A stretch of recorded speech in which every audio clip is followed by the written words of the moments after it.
In the safety of her home, SARA, which is not her real name, recounts the details of what happened to her nearly 2 weeks ago. She says she was taking part in anti-government protests in Khartoum's eastern district of Burri when security forces started firing tear gas and live ammunition, which forced her and more than 20 others to seek shelter in a home. Armed men broke the door and stormed into the house. They treated us like war criminals, not like unarmed protesters. They arrested us and told us to walk in front of them, beating us as we walked. The men started touching the girls, including me, on our private parts, and called us demeaning names. They took us to an open square, verbally harassed us, and some were brutally beating the boys. Anti-government demonstrations started in mid-December over rising bread prices. They quickly morphed into demands that President Omar al-Bashir end his 30-year rule. Security forces have been accused of using excessive force, with bullets and tear gas used to disperse unarmed protesters.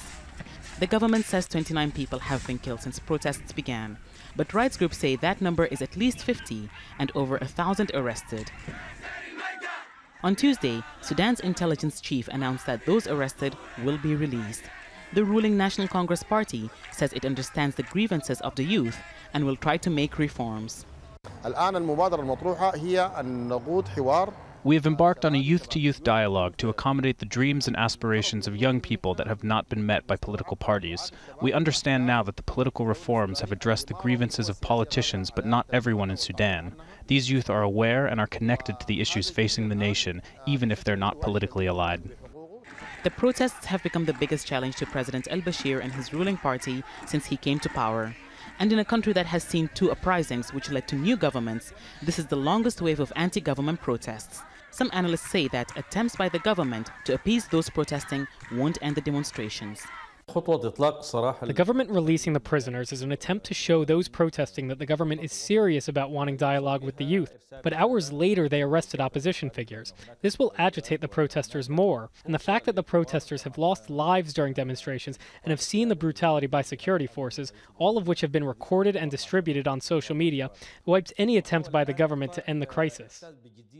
SARA says that despite the abuse she faced, she and many others are still determined to continue protesting against the government. What they did affected us emotionally. We have experienced what was heard and read on social media about how they were dealing with the protesters. It's horrific, but we will continue to protest until the government goes away.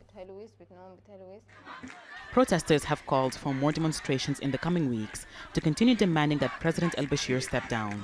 But as he remains defiant, there are concerns of more arrests and violence to come. Hiba, Al Jazeera, Khartoum.